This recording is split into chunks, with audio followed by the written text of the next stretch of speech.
والسلام على رسول الله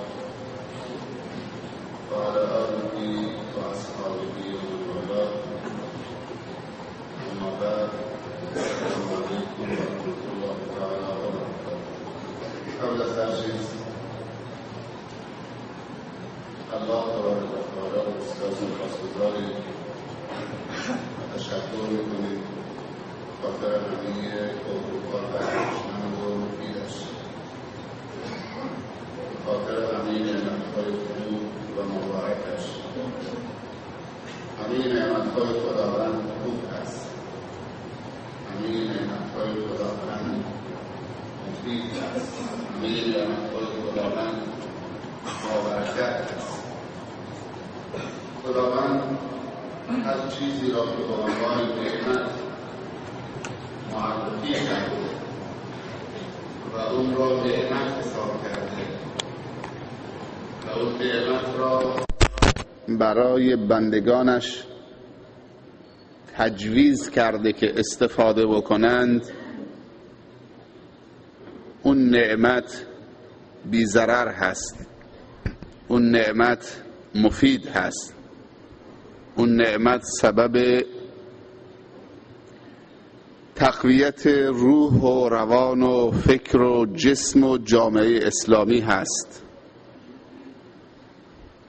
چون خداوند تبارک و تعالی دلسوز و مهربان و خیرخواه و ارحم الراحمین هست. اگر شری و مصیبتی و بلایی و آفتی و زیانی و ضرری در نعمتهای خداوند بود، هیچ موقع خداوند اجازه نمیداد که بندگانش اون را به عنوان نعمت استفاده بکنند. هر نعمتی که خداوند نعمت معرفی کرده، بلا فاصله بعدش اجازه استفاده کردن را داده، یا به تعبیر دیگر گفته این حلال است. حلال یعنی چراغ سبز روشن کردن برای استفاده از اشیای موجود، چه خوردنی باشد، چه پوشیدنی باشد، چه نوشیدنی باشد، چه مادی باشد، چه معنوی باشد. هر چیزی که خداوند اون را حلال نموده، بدانید که در اون هست و بدانید که اون چیز مفید هست و بدانید که اجازه دارید از اون استفاده بکنید و بدانید که هر چیز، هر اندازه که خود را به حلال خدا نزدیک بکنید، به مراتب به خدا نزدیک کردید. این قاعده هست. برای اینکه بتوانیم خود را روز به روز به خدا نزدیکتر کنیم، باید نعمتهای خدا را بشناسیم و با نزدیکی به نعمتهای حلال خداوند کم کم خود را به رضای خدا برسانیم. برعکسش هم صحیح است. هر چیزی که خداوند اون را معصیت معرفی کرده و لقب گناه به اون داده، این را بدانید که خاصیت هر حرام و هر گناه و هر معصیت مضر بودن هست. ضرر در دین انسان، ضرر در عقل انسان، ضرر در جان انسان، ضرر در ناموس و شرف و اعتبار و حیثیت و شرافت و کرامت انسان، ضرر در جسم انسان. پس حرام و چیزی که خداوند اون را به عنوان گناه معرفی کرده، خیری در اون نیست. و هرچی بندگان خدا به این حرام که گناه هست و معصیت هست خودشان نزدیکتر بکنن، از خدا دورتر می شوند. و هر کسی که با نزدیکی به حرام از خدا دور شد، امیدی به رحمت خدا نداشته باشد، امیدی به مغفرت خدا نباشته باشد، امیدی به برکت نعمتهای خدا نداشته باشد، امیدی به توفیق خدا نه در دنیا و نه در آخرت نداشته باشد، امیدی به لطف و کرم و سخاوت خدا و حمایت خدا نه در دنیا، نه هنگام مردن، نه در برزخ و قبر، نه در دشت محشر و نه در پل صراط داشته باشد. نزدیک شدن به ممنوعات، نزدیک شدن به اون چیزی که خداوند و رسول خداوند صلی الله علیه و سلم اون را گناه معرفی کرده، یعنی نزدیک شدن به بی آبرویی، بی شخصیتی، بی هویتی، یعنی نزدیک شدن به هر گونه پلیدی ها، نجاست ها، ضرر ها. و هرچند که دایره گناه را توسط خودت وسیع‌تر کنید، این را بدانید که جهنمت را تضمین کردی و وسیع‌تر کردید، چون با هر معصیت دری در جهنم برای تو در نظر میگیرن و در دنیا هم هیچ احدی خیری از گناه ندیده. چیزی که خدا اون را معصیت معرفی کرده، اگر خیری درش بود خدا انجام بدهید. اگر خیری در زنا بود، اگر خیری در شراب بود، اگر خیری در قلیان و سیگار و تنباک و تتن و اگر خیری در مواد مخدر بود، خداوند اول به پیامبرش اجازه میداد، بعد به یاران وفادارش، بعد به انصار و مهاجر اجازه میداد که اون خیر رو استفاده بکنند. پس بدانید که خیری در گوشت خوک نیست، خیری در ربا نیست، خیری در کفر و شرک و معصیت و گناه نیست، خیری در تفرقه نیست، خیر در اتحاد و انسجام است، خیری در دشمنی نیست، خیری در بخیلی نیست، خیری در بهتان و تهمت نیست، خیری در غیبت کردن دیگران نیست، خیری در مسخره از مؤمنین و انسانها نیست، هیچ خیری در شری وجود ندارد و هیچ شری هم در خیر وجود ندارد. چیزی که خداوند گفته خیر از شر درش نیست، با کمال اطمینان خود را به اون خیر نزدیک کن. ولی باید بدانید چه چیزی خدا گفته خیره.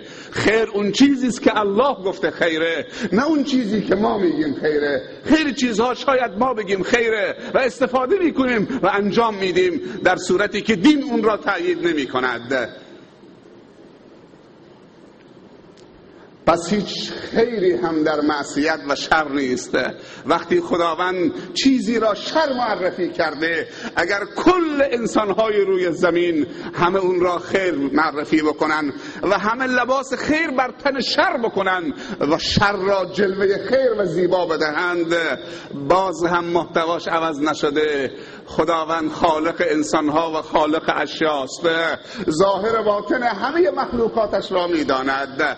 ما باید با انجام کارهای خیر خود را به الله نزدیک بکنیم. الله صاحب نعمت هست، نعمت را در منتهای محبتش نسبت به بندگانش برای بندگانش قرار داده که استفاده بکنن. هیچ فرقی بین نعمتهای مادی و معنوی خدا نیست. همونطوری که نماز مفید است، اقتصاد، کار کردن، تجارت، مغازه داشتن مثل مسجد داشتنه. اگر کسی گرسنه نباشد دین و ایمانش را می فروشد، عقیدش را می فروشد. مسجد هم داشته باشیم اما کار نداشته باشیم. اما قرار نشده که روز جمعه هم کسی بره چون که صید حلوه او خیلی درآمد داره اون هم روز جمعه. خیلی از دوستان ما در مناطق روز جمعه قایقشون رو روشن میکنن یواشکی قبل از نماز جمعه یا شب جمعه که شب توبه و استغفار است، شب صلوات و درود است، شب آمادگی است برای حضور در نماز جمعه. یواشکی قایقشون روشن میکنن، تورشون رو میگذارن که حلوه تو شب و روز جمعه خیلی خوبه. قایقام کمن، اکثرا میرن تو نماز جمعه، ما بریم که درآمد خوبی داره. این را بدانید که هر کسبی و هر تجارتی که هنگام اذان نماز جمعه باشد اون زقوم است و اون حرام است. اگر دنیای حبور باشد، دنیای حلوا باشد، سنگ 50,000 تومان و 60,000 تومان هم بفروشید، اون حرام است و زقوم است. و لقب ایمان رو از انسان میگیرد. اعوذ بالله من الشیطان الرجیم. یا ایها الذین آمنو، آیه با چی شروع شده؟ یا ایها الذین آمنو اذا نودی للصلاة من یوم الجمعه فاسعوا الی ذکر الله و ذروا البیع. ای کسانی که مؤمن هستید و ایمان آوردید، اگر ندا و اذان روز جمعه بلند شد در شهر، همه چی را رها کن. فسعوا، بشتاب، نگفته آرام آرام برو، گفت بشتاب، یعنی کل زندگی تو رها کن، چون اونجا دیگه رستگاری در لبیک گفتن به ندای ملکوتی توحید هست و ندای ربانی هست.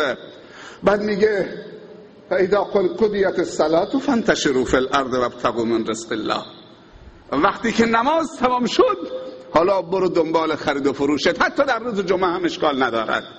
اما بعد از عصر روز جمعه تا مغرب ساعتی هست که در اون ساعت دعا ردخور ندارد، ساعت اجابت هست، اون زمان هم از دستت نرود. بعد از عصر تا نماز مغرب روز جمعه.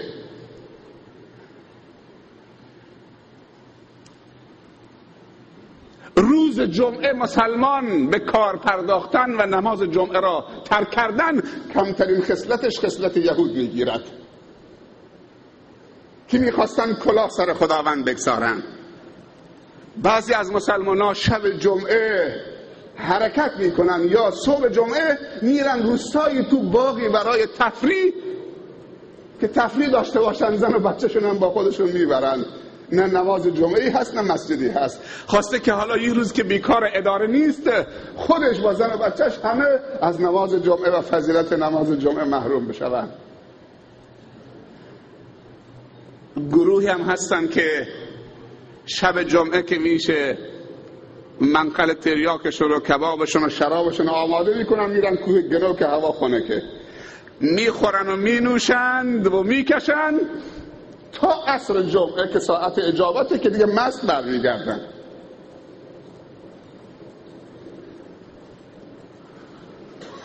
همه مسلمان و مسلمان زاده هستن، اسمشون اگه بپرسی همه اسمای اسلامی هم دارن.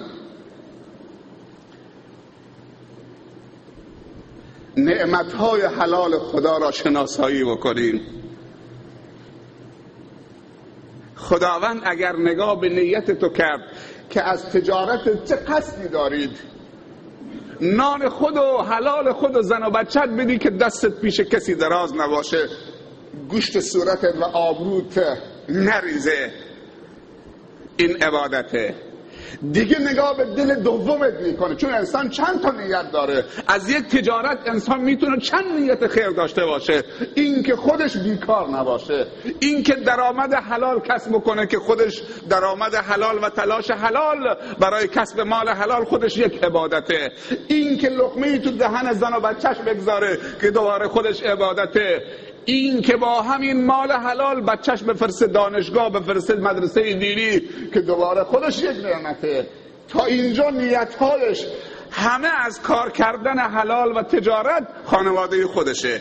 اما نیت بعدی که بازم میتونه از یک کار انسان چند نیت خیر داشته باشه، اینی که اگر خدا تو این لنج بهش خیری داد، برکتی داد، رزق و روزی داد و از حد خودش و خانوادهش اضافه بود، مسجد لازم داره مسجد آباد بکنه، مدرسه دینی لازم داره مدرسه دینی آباد بکنه. یتیمی در جامعه هست که کسی حمایت کننده نداره و پیامبر صلی الله علیه و سلم میفرمایند انا و کافل الیتیم کهاتین فی الجنه، و من با کسی که یک یتیمو در دنیا کفالت بکنه، اون یتیم بی پدر و مادر را چون فرزند خودش به فرزندانش اضافه بکنه و حمایتش بکنه تا به خانه منزل برساند و رو ایمان و اخلاق و تقوا و علم و دانش و ادبش کار بکند.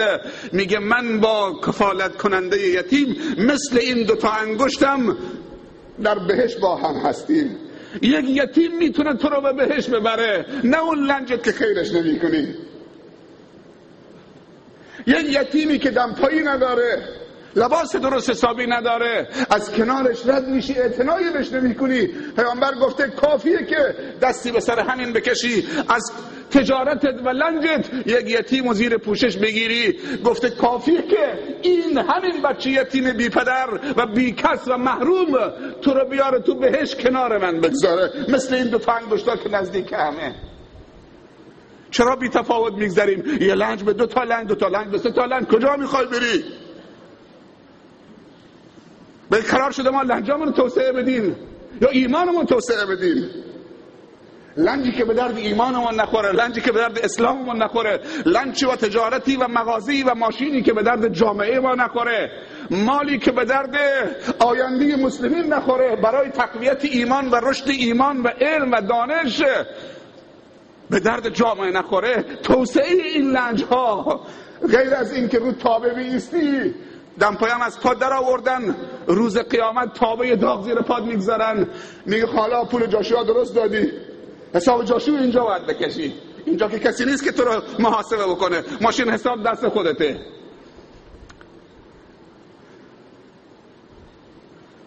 اگر پای درد دل جاشوها انسان برشینه، از حد کنارک و چابهار تا جزیره شیف گوشه. ما دلمون خوشه که لنگ داریم، ولی جاشو چی میگه؟ ملوان و صیاد چی میگه؟ اون کسی که خدا حامیشه به تو لنج داده، روزی اونها تو لنج تو گذاشته، یعنی خداوند به تو احترام قائل شده، گفته من این لنج بهت میدم که 10 تا خانواده نون بدید، نونشون تو لنج تو میذارم، ولی اگر ندادیشون نون خودت هم میبرم. خداوند گفته بده تا بدم، 1 تومن 700 تومن میدم، بده تا بدم.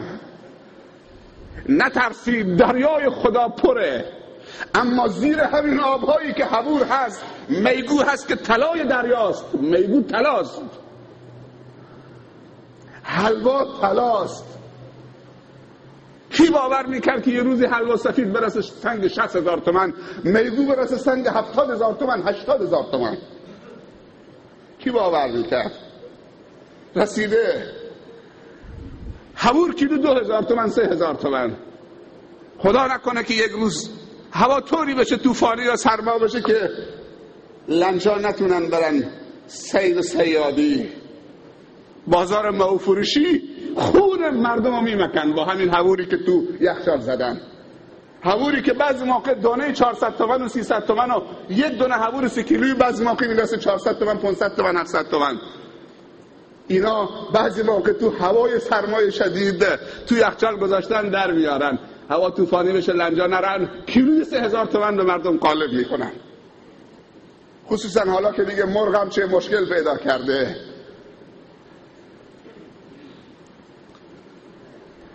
رسیده، حالا که رسیده چه کار باید کرد؟ باید به جامعه پرداخت. پیامبر صلی الله علیه و سلم فرموده خواهش بکنه تاجر از فقیر تا یه چتری بهش بده رو سرش بزنیم تا آفتاب. شاید حافظ بگی همچی حدیث از کجا آوردی تو کدوم حدیثی پیغمبر امر کرده صلی الله علیه وسلم که تاجر بره خواهش از فقیر بکنه در خونه فقیر، بگه یه چتری به من بده تا رو سرم بزنم که آفتاب خیلی سوزانه، خیلی هوا گرمه؟ میتونه حدیث بیارید؟ پیامبر صلی الله علیه و سلم میفرمایند که تاجر روز قیامت زیر سایه صدقه شرکت میکنه. تاجر مسلمان روز قیامت زیر سایه صدقش در دنیا حرکت میکنه. صدقه باید کی بگیره تا چتر بدن به تاجر؟ صدقه آدم به تاجر میده؟ پیامبر صلی الله علیه وسلم میفرمایند صدقه بدید که آبروی برادر فقیرت و ضعیفت حفظ بشه، نیاد در خور دستش دراز بکنه آبروش بره، خودت برو بپرس ازش. صدقه بدید قبل از این که روزی برسه مال دست میگیری، در خانه فقیر میزنی، در باز میکنه، سلام علیک میکنی، جوابت میده. بعد میگی برادرم برات خیر آوردم، صدقه آوردم. برادر فقیر برمیگرده میگه اگه دیروز آورده بودی من نیاز داشتم، امروز خدا نیاز منو برطرف کرده، مال خودت باشه.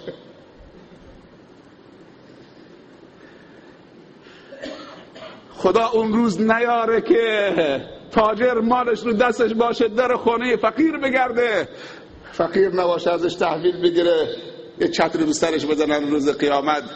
مسجد میخوان کار بکنن، هی وسوسه میشه، نه اول خونم درست بکنم، بعد اگه تهش چیزی موند، چون خانم گفته که باید خانه من سنگ فلانی باشه، آشپزخانه کابینتش فلانی باشه، اینطور باشه اینطور باشه، اگه چیزی تهش موند یک 50 پاکت سیمانم به مسجد میدم. اگه چیزی تهش موند و بعد از اینکه خانم رو راضی کردم، تا وقتی خانم راضی میشه که ستون مسجدم کامل شده. یک مسجد تو یک محله کار میکردن، من بهشون گفتم حتی اگه پیرزنی 500 تا 1 تومانی آورد، 200 تومن آورد، ازش تحویل بگیرید، چون پیامبر صلی الله علیه وسلم فرموده رب درهم خیر من 1000 درهم. بعضی موقع 1 درهم ها بهتر از 1000 درهم هست. با نیته، با چه نیتی انسان 1000 درهم میدهد و اون پیرزال با چه نیتی 2 درهم میدهد. یکی از دوستان تعریف میکرد که فلانی 500,000 تومان داد، فلانی 700,000 تومان داد، فلانی 100,000 تومان داد.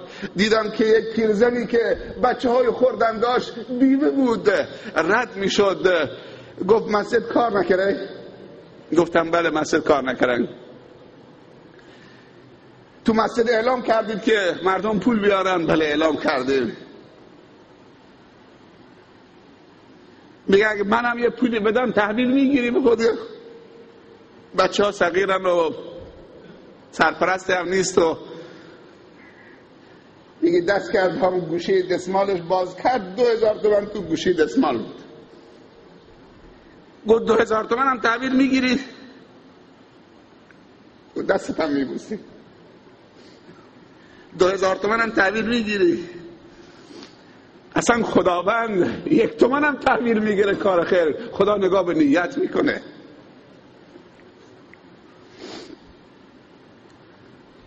ما 2 روز تو منطقه جاسک و شرق جاسک بودیم، رفتیم تا باسیدی و جانوری و خیلی روستاهایی که با ماشینم دیگه ممکن نبود. یه گذری کردیم بر وضع معیشتی و مدرسه و مساجد مردم چه کار دارن میکنن. یه چیز بگم شاید ناراحتم بشید، با یک خانه‌ای که داخل کلاهی هست میشه 50 تا خانه اونجا درست کرد. خانه هاشون کپری بود. سوال کردم این خانه الان مدرن ترینش، این خانه مدرن کپری چقدر قیمتش؟ گفت 120,000 تومان. گفت 120,000 تومان. 120,000 تومان پول چیه؟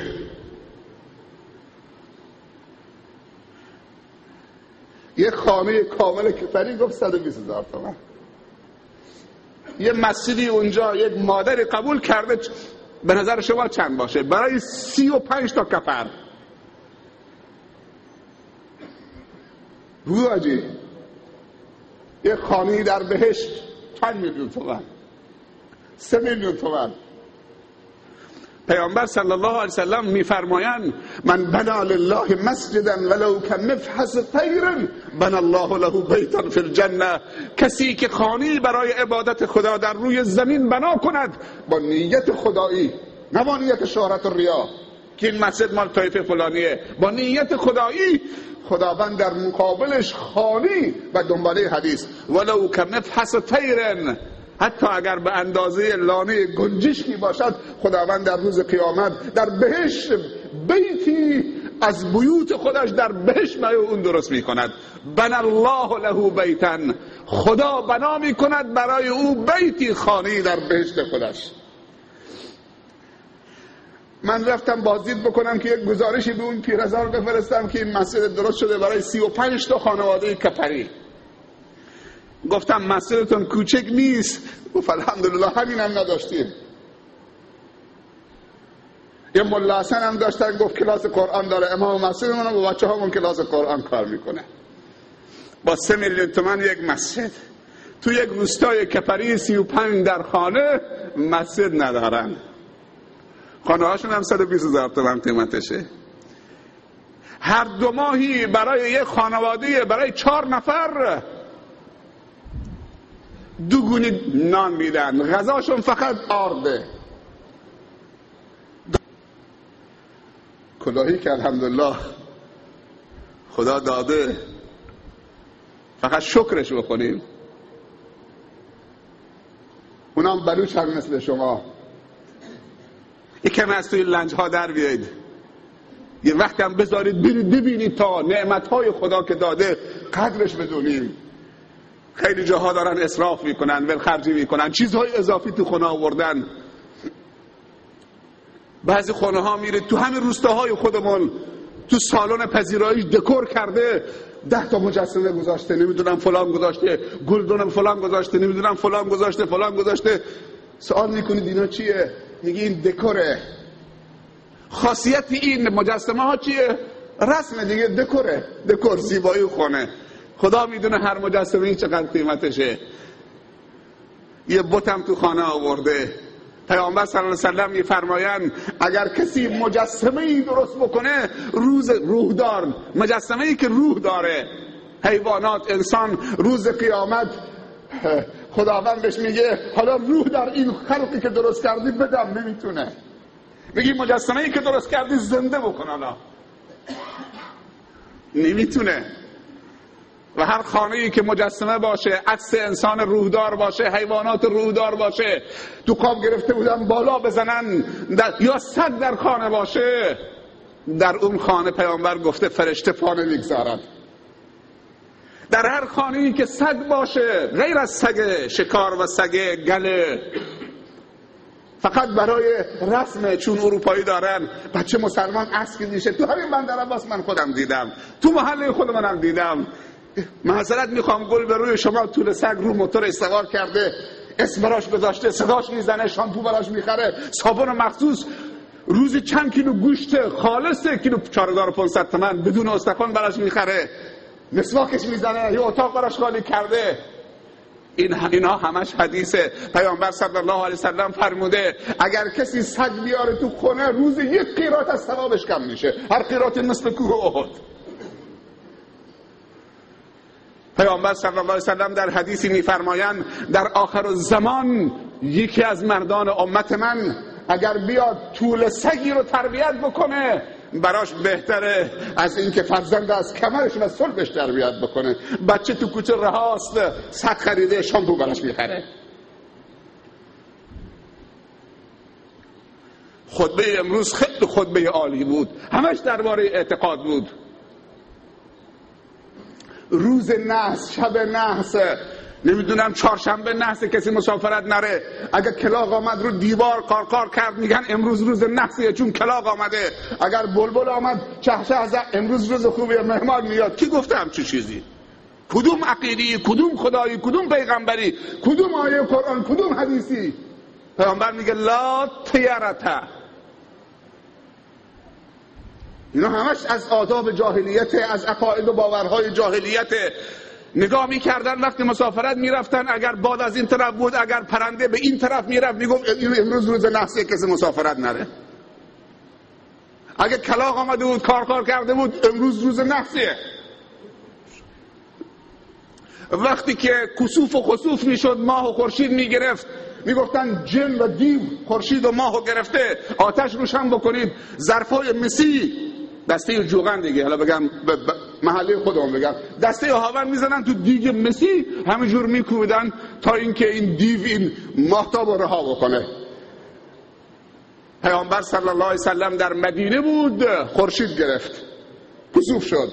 همون روزم پسرش ابراهیم فوت کرده بود.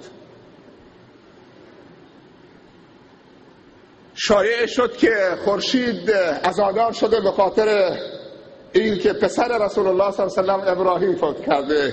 خیلی ناراحت شد، رفت خطبه خوند، جمع کرد همه را. این چه اعتقاد باطلی که دارم میشنوم تو کوچه های مدینه؟ گفت ان الشمس والقمر آیتان من آیات الله. خورشید و ماهتاب دو آیه از آیه های قدرتمند خداوند هستند که نشانه قدرت خداست. برای مرگ و تولد احدی خسوف و کسوف نمی شود.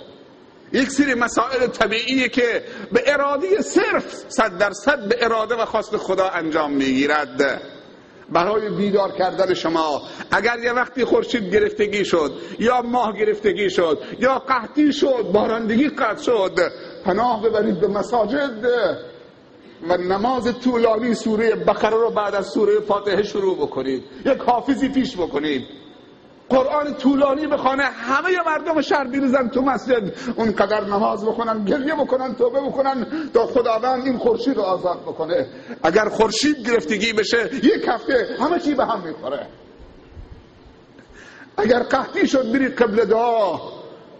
امروز آقا میخواد بره قبل دعا، نماز باران، شیک میپوشه، آتکلم میزنه، لباسش اتو میکنه، جورابش میپوشه، کفشش واکس میزنه، نمیدونم قلم میزنه سر جیبش با یه لباسی.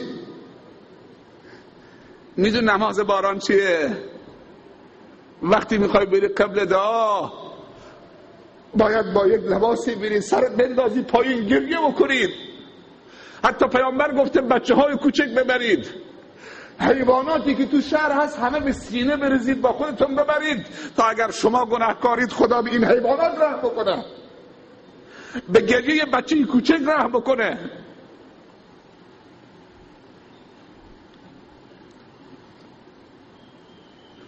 اونجا جای عجز و گریه و زاری است، نه اینکه بریم قبل دعا مردم ماشینشون رو نشونه هم بدن، فلانی با زانتی آمده، فلانی با پارچه آمده، فلانی با فلان آمده. دلها باید به هم صاف باشه. 3 چیز باید از خدا طلبید و 3 کار باید صرفاً به خاطر خدا انجام داد. افسون و نمیدونم هیکل و سلام میکنی مسلمان، سینه به سینه، دست به بازوش میگیری، بازوش اینجا کلفته، یه بازوش هم اینجا کلفته، سینه‌ش هم یه چیز روشه، یک هیکل اینجاست، یک نظربر اینجاست، یه هیکل اینجاست. نه چیه؟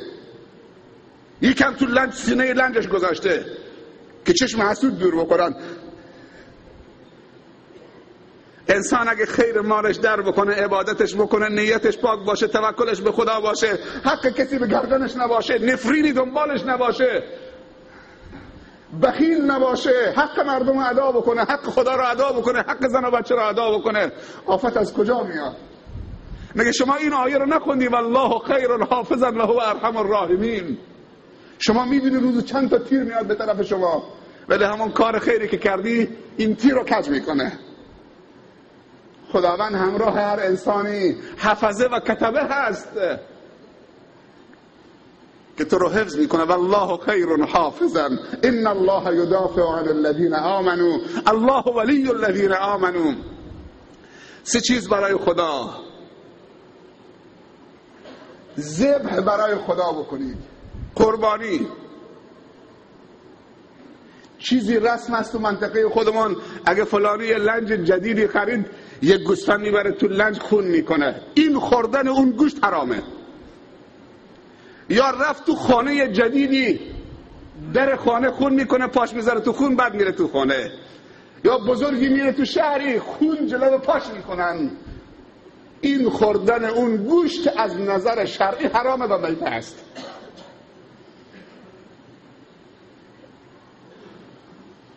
خیلی ها از ما این کار کرده، تا الان نفهمیدید. جلو پای کسی خون کردن، نمیدونم فلان، صدقه کردن جای دیگه، اما خانه جدید درست کرده، در خانه پاش میزنه تو خون میره داخل. نه، قربانی به خاطر خدا، یا کنار زیارت یا فلان جا، یا اسم غیر خدا بر اون قربانی برده بشه، اون گوشت نمیتونه بخورید، اگر بخوری مسمومه. دوم، نذر برای غیر خدا حرام، شرک. نذر اگر میخواید بگیرید صرفا نذر به خاطر خدا، و نذرم نباید بگیرید. نذر گرفتن مکروهه، اما اگر نذر گرفتید وفا به نذر واجبه، زمانی که نذر حرام نباشه. من نذر میکنم که با فلان همسایه حرف نزنم تا آخر عمرم، این حرامه. و مسئله زن طلاق هم از تو دهانتون در بیارید. خیلی ها تو کوچکترین مشکلی پیش آمد با کسی دعوا شده زن طلاق میخوره. از کجا آوردی زن طلاق؟ این زن مسکینی که 40 سال تو خانه توست شده آدم سه دهانش زن طلاق زن طلاق زن طلاق زن طلاق. یه داستان بهتون بگم، داستان واقعی، هر کسی گشنشه میتونه بره. اینطوری نیست که ما یه زمانی به ما میگفتن ملاها که رودشون درازه چون قبل از خود به خودشون غذا میخورن بعد میان. ما امروز مهمان شما هستیم، حالا میخوای چیزی به ما بدید نمیخوایم میدیم، پس ما هم نخوردیم. شخصی به اسم خوله بنت ثعلبه، صحابی جلیل القدر، در سران پیری شوهرش یه روز باش نشسته بود، گفت که زن، شوهرش اوس ابن صامت بود، گفت زن، گفت بله مرد، گفت انت علیک ظهر امی، تو برای من مثل کمر مادر من. این در قرآن آمده در سوره قد سمع الله، سوره مجادله، بهش میگن ظهار. ظهار چیه؟ مردی به زنش بگه دستت مثل دست خواهرمه، مثل دست مادرمه، کمرت مثل کمر مادرمه. قصدش حرام بودن اون زن بر خودش بکنه. مگر انسان میتونه والعیاذ بالله با مادرش همخوابی بکنه؟ با مادرش شهوتش رو انجام بده؟ چطوری چیز حلال خداوند تشبیه میکنی به حرام؟ چیزی که خدا حلال کرده زن، بعد میگی بر من حرام، تو مثل مادر من هستی دیگه. اگر این کلمه گفت اون زن برش حرام میشه دیگه، دست نه، حق نداره دست بهش بزنه، باید کفاره بده، کفاره مغلظه. در سران پیری این صحابی جلیل القدر به زنش گفت که تو مثل مادرمی. زنم خیلی دلخور شد. رسول الله صلی الله علیه و سلم در حیات بود، چادرشو جمع کرد و رفت خدمت رسول الله صلی الله علیه و سلم که شکایت شوهرش به درگاه خدا بکنه. رسول الله متوقف کرد صلی الله علیه و سلم، گفت رسول خدا، همون که گریه میکرد، گفت این اوس میبینی پشت سر تو نماز میخواند، تو سران پیری به من میگه که تو مثل مادر من هستید و آمدم که شکایت شوهرم بکنم به درگاه خدا پیش تو هم گواه باشید. خداوند صداش گوش میداد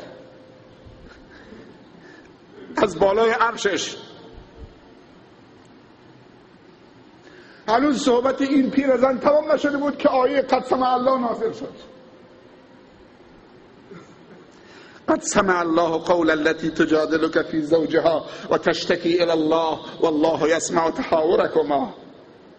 خداوند شنید صدای اون زنی که آمد پیش تو شکایت شوهرش میکرده که ازش مظاهره کرده. و بعد خداوند گفت چرا این همه دروغ میگید؟ کی زن مثل مادره؟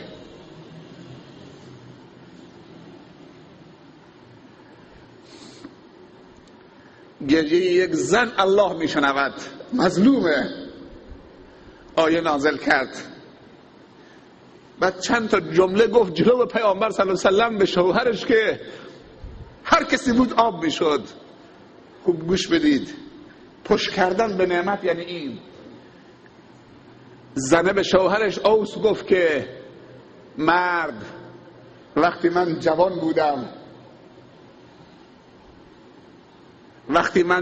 بودم نیوه جوانی منو خوردید، نگفتی مثل مادرتم. خوب تعبیرش گوش بدید، گفت میوه جوانی من خوردید، نگفتی مثل مادرتم. تا تونستی از زمین من یعنی رحمم برای خودت کش کردی، بچه درست کردی. حالا که نازا شدم، میوه جوونی ما از دست دادم، دیگه نمیتونم برات کارساز باشم، حالا میگی مثل مادر منید. خاصیتی نداره دیگه.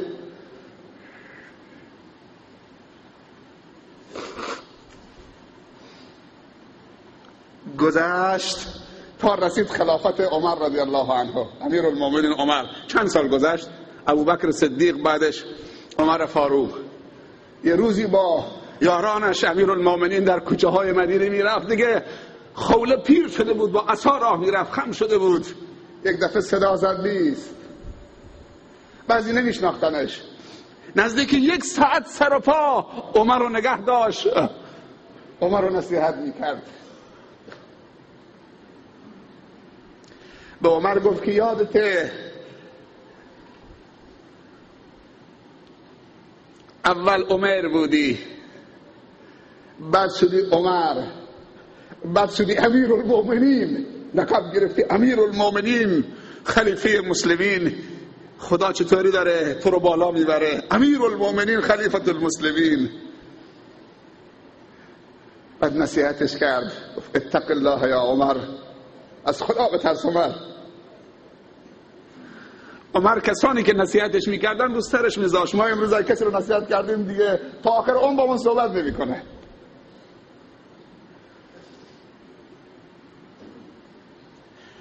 عمر همجور سیخ ایستاده بود، گوش میداد، حرفش اصلا صحبت نمیکرد، نظامی ایستاده بود جلوی این پیرزن. تعجب میکردن یاران عمر ایستادن یه گوشی که این پیرزن کیه بگه که عمر رو این همه معطل کرده. سر صدا بلند شد و عمر رو کرد به اطرافیان، گفت میدونید که این پیرزن چه پیرزنیه که من 1 ساعت ایستادم سیخ منو نصیحت میکنه، دست از پا خطا نمیکنم. گفت این خوله بنت ثعلبه است، این زنیه که خداوند صداشو از بالای 7 آسمان شنید، آیه دربارش نازل کرده. کسی که خدا حرفش گوش داده آیه نازل کرده. عمر کیه که حرفش گوش نده؟ اگه تا صبح بیسته من وظیفه دارم بیستم سیخ. ادب رو نگاه بکنید.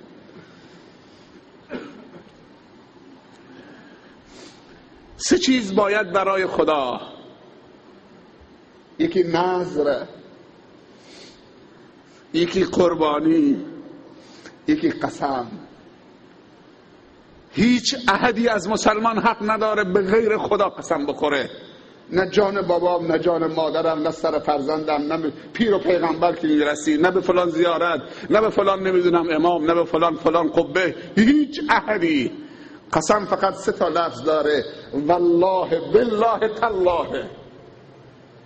هر کسی قسم به غیر خدا بخوره و غیر خدا را بزرگ بکنه در مقابل خدا، همون چیزی که بهش قسم خورده سبب بلای ناگهانی جانش می شود. چقدر روزانه قسم میخوریم؟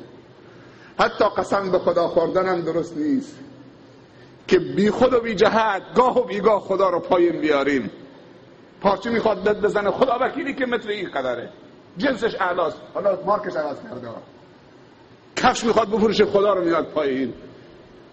آب تو سطل میگو کرده، رو سطل رازو گذاشته، آب ریخته روش، سبدم زیر سوراخ نداره که بره، نه که خب وزنش میره بالا. خدا وکیلی که این فلانن. وقتی که میگوی کمی آبش تمام شد، کشتر شد، میبینی 2 کیلو کمه و این 2 کیلو میخواد بخوره، میخواد نطفه ببنده، میخواد بچه درست بکنه با این 2 کیلوی حرام. ویل للمطففین.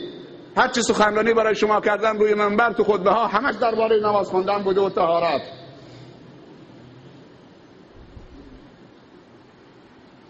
ویل للمطففین الذین اذا اکتالوا علی الناس یستوفون و اذا قالوهم او وزنوهم یخسرون. وای بر حال کسانی که وزن رو کم میکنن، وقتی برای دیگران میکشن کم میکنن، وقتی برای خودشون میکشن چرب میکشن. پیامبر گفت، خدا گفته ویل در جهنم براشون در نظر گرفتم. همین که چرب میکشن برای خودشون، برای دیگران کم میکشن.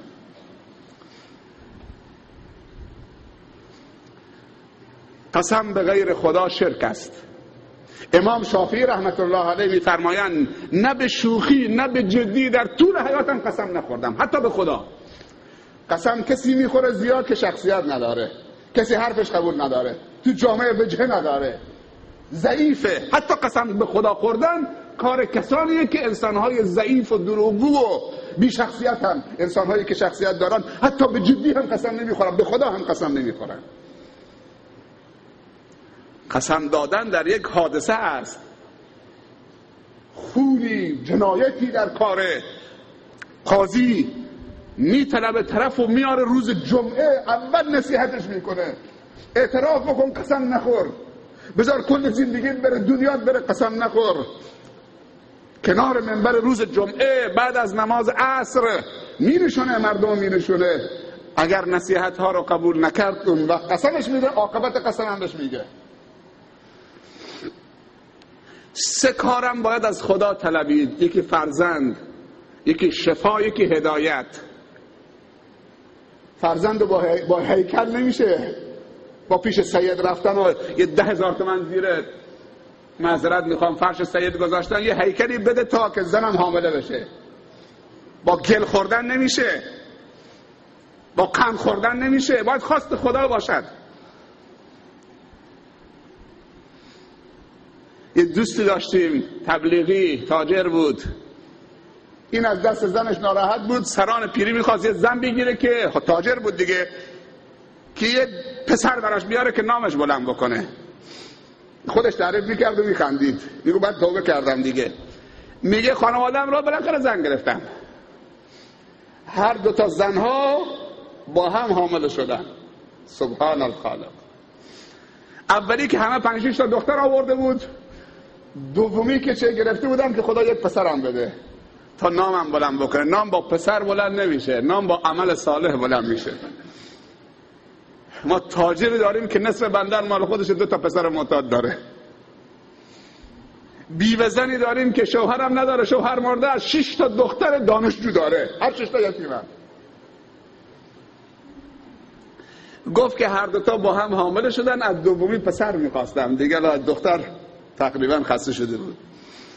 بعد میگه با هم که حامله شدن زایمان کردن، سبحان الخالق، دومی دختر شد، از زن جدیدم مال زن اولی پسر شد. دیگه سر به سجده گذاشتم، گریه کردم خدایا معاف بفرما. میگه خدا بهم گفت تو کار من دخالت نکن، بگو خدایا بچه‌مو صالح بگردان.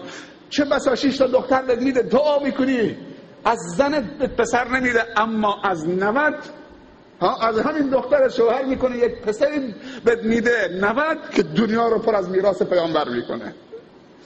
چرا دخالت تو کاره؟ میگه در جا سر به سجده گذاشتم بارالله. زن دوم که به خاطر پسر گرفتید نعمت منو پشت میکنید، من به دختر میدم، از زن اولی پسر بهت میدم. باید از خدا طلبید، با گل خوردن و نمیدونم فلان و پیش فلان و هیکل بستن و فلان کردن. دوستی، حالا یک مزاحی هم بکنم، دوستی دارم 4-5 ساله که بچه دار نمیشه. میگه یه روز شیخ عالمه، میگه یه روز میخواستم برم روستا خطبه بخونم، سر جاده سر برم دست دادم، یه نفر آمد گفت 2000 تومان. گفتم نه. یکی آمد مال طرف دارا بود، اون طرفا بود، دیگه دست زد، من ایستادم، گفتم در بس. گفت سوار شو. گفت چقدر؟ گفت نه من از چهره نورانی تو خوشم آمده، بهت اعتقاد پیدا کردم. سنی هستید؟ گفتم بله. گفت بهت اعتقاد پیدا کردم، یه مشکلی دارم، من در بس دستو نمیگیرم، من میرسونم، فقط یه خواهش ازت میکنم. گفتم والله خدا خواهشش چی این دارابی، من نمیشناسمش. گفت من 3 سال ازدواج کردم بچه دار نمیشم، یه دعایی برای من بکن تا خدا به من بچه بده. دست دادم پشت کمرش. گفت من 5 ساله که بچه دار نمیشم. خود اون ملاها گفت من 5 ساله که ازدواج کردم بچه دار نمیشم، ولی برات دعا میکنم. چشم. یه وقتی دعا برای دیگری کارسازه، یه حکمتی هست خدا به خودت نمیده. میگه دیگه از همونجا با هم شوخی کردیم و خندیدیم و بالاخره خوشم خندید، مثل که شرمنده شد. گفتم نه من برات دعا میکنم، وقتی حالا دعا در حق خودم مستجاب نمیشه، یه حکمتی هست خدا میخواد صبر منو نگاه بکنه. کسانی بودن که بعد از 14 سال ازدواج شدن، الان همون دخترشون حافظ کل قرآنه. بعد از 14 سال هم دانشجوست، لیسانسشو گرفته، هم حافظ کل قرآنه، ولی 14 سال صبر کردن. همش به دعا متوسل شدن. این سه چیز باید از برای الله، سه چیز هم باید از الله طلبید. یک بچه، دو هدایت توفیقی از الله بطلبید تا خدا دلهای بچه ها و جوانای ما به طرف دین بچرخانه، هدایتشون بکنه، کمکشون بکنید، براشون دعا بکنید تا خدا هدایتشون بکنه. اول ما و شما رو هدایت بکنه. بچه فرزندان ما، دوستان ما، همسایگان ما. هدایت تنهایی خوش نیسته. تو اگر هدایت شدی همسایت هدایت نشد زجر میکشی. مؤمن زجر میکشه. به گفته علامه اقبال لاهوری همه به هم وصلیم، انما المؤمنون اخوه. گر در یمنی چو با منی پیش منی، ور پیش منی چو بی منی در یمنی. من با تو چنینم ای نگار یمنی، خود در عجبم که من تو ام یا تو منی. چین و عرب همارا، هندوستان همارا، مسلم هی هم وطن ہے، سارا جهان همارا. چین و عرب مال منه، هندوستان مال منه، مسلمان هر کجا که باشه هموطنمه، سارا جهان همارا، کل جهان مال منه. اگر هدایت میطلبی برای همه همسایگان، بچه‌های شهرت، محلت، برای همه انسان‌های کافر حتی. این دو چیز. سوم شفا فقط باید از الله طلبید. اذا مرضت فهو، حافظ کجاست؟ فهو یشفین. آیه قرآنه. بله، الله ادب و یاد ما میده که مسلمان وقتی مریض شد بگه الله یشفین. ما اول میریم زورمون با دکتر میزنیم، بعد حالا که دیگه دکتر اگه مؤمن باشه، بعضی دکترها دیگه کار به بنبست که رسید میگه کار من دیگه اینجا کارساز نیست، طب من، هنر من دیگه فقط یک در برات مونده. دکترها اگه بعضی دکترها مؤمنن، دکتر میگه تنها نجاتت این که فقط الله فرجی بکنه. ولی چه فایده؟ روز اولی که میخوای بری دکتر یه صدقه‌ای بده، یه دعایی بکن به دوستان، به دار و تحفیظا که سرشون تو قرآنه، به مدارس دینی، به طلاب، به انسانهای صالح سفارش بکن برای دعا بکنن. بعد که دعا کردن حالا پول تهیه بکن برای دکتر.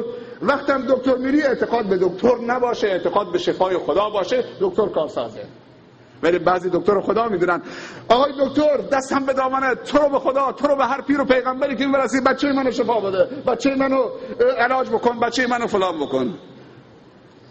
ما کسانی داریم که تو خانواده 5 تا متخصص جراح و پزشک دارن، بچه‌شون مریض شد تا آمریکا بردن مرد.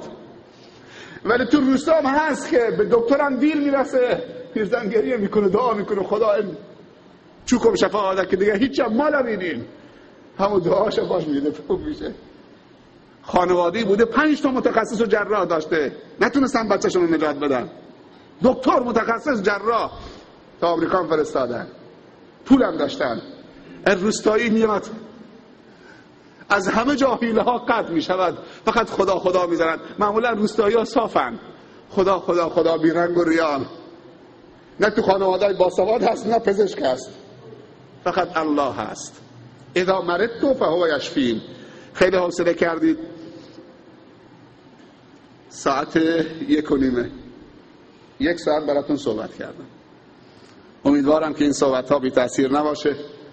از اینکه خیلی دیر سراغتون آمدیم، چند بار قول دادیم یا نشد، بالاخره توفیق نبود، نه اینکه نخواستیم. این دفعه دیگه تو مسیر می آمدیم، گفتیم خب هفته گذشته کرگون بودیم، شاید برادرای کلاهی ما بگن حالا دیگه از اینجا رد میشه میره کرگون، جای دیگه میره. چند بارم ما رو سر کار گذاشته، تا اینکه خدا توفیق داد پریروز رفتیم این منطقه جاس و شرق جاس. دیگه همون دیشب تصمیم گرفتیم که انشالله شب بمونیم جاس، نماز جمعه بیایم کلاهی، هم دیداری تازه بکنیم، هم از دعای خیر شما استفاده بکنیم، هم یه حرف خیری بزنیم ثواب گیر ما بیاد، و هم انشالله محبت کامل بشه. هم انشالله اگه خدا تجارتی و لنجی و ماهی خوب داد انشالله خیر بکنید، این مدرسه‌تون تمام بکنید. یه خیری از بندر عباس من مدرسه برای شما درست کرد دبیرستان، حالا این مدرسه مکتب خانه‌تون خودتون درست بکنید. یکی از دوستان تعریف میکرد، میگفت رفتم پیش یک کسی که کمک بکن به کلاهی همین مکتب خانه تمام بکنیم. گفت من به کلاهی کمک نمیکنم، خودشون دارن، همین بسطونه دیگه. طرف بگه من به کلاهی کمک نمیکنم، حالا خیر را به ثوابش میبره. تو به هر نیتی و هر کجا، تو دبی هم خیلی کار خیر میکنن، تو خود دبی، پس حکومت دبی باید انجام بده، تاجرم هست، خیر راهش به صاحبش میبره. ولی خودتون بلند بشید آسیب بزنید بالا، هر لنجی 2 میلیون تومان 3 میلیون تومان به جای دوری نمیره. اگر ندادی یه وقتی یک کشتی میاد رو تورتون میزنه 50 تن تور میبره. 50 تن لی چقدر قیمتش؟ بگه نشده؟ تو دریا میری شافته، تو دریا میری پنکت گیر یارت. حالا اونجا خدا زرهی کاش که 2 میلیون تومان که شیخ گوی مسجد هم داده، مکتب خانه هم داده، ولی دیگه گذشت. مریضی دور میشه، آفت دور میشه. همکاری بکنید ان شاء الله، نام‌نویسی بکنید. هفته گذشته تو کرگان خیلی جلسه جالبی بود برای مسجدشون، 50 میلیون تومان جمع شد تو مسجد، توی سخنرانی همه اسم نوشتن. بعد از نماز جمعه رفتیم با زنها، 1000 تا از قاهره آمده بودن تو مکتب خونه‌شون، نشستیم. اونها هم حالا میگن که طلا میارن، هلنگو میارن، گوشواره میارن، نمیدونم انگشتر میارن. مسجد مال ماست، میخوان درست بکنین. شما هم هر لنجی قایی که مثلا 500 تومان بده، هر لنجی 2 میلیون 3 میلیون بده. اونایی که بیشتر دارن یه عزیز 30 میلیون تومان داد اونجا، نمیش تشویق شدن دیگران. بالاخره مسجد درست میشه. من میخوام این خبر خوش انشالله اونجا که هستم چه بشنوم که چطوری انشالله کوچه هاتون اسفالت بکنید، کاراتون انجام بدید. خیر از بیرون آمد ازش تشکر بکنید، ولی از خودتون هم همت نشون بدید تا خدا برکت بندازه.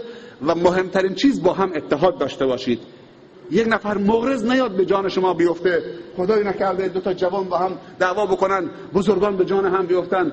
و خدای نکرده این صفا و صمیمیت و اتحاد و یک پارچگی و اتحاد وقتی میره ایمان میره دیگه آدم تو روی هم نیستید، خیلی ناجوره دیگه. معذرت خواهی کردن مشکله.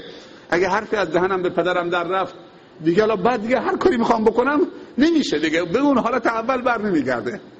اللهم اجعل جمعنا هذا جمعا مرحوما واجعل تفرقنا من بعدها تفرقا معصوما.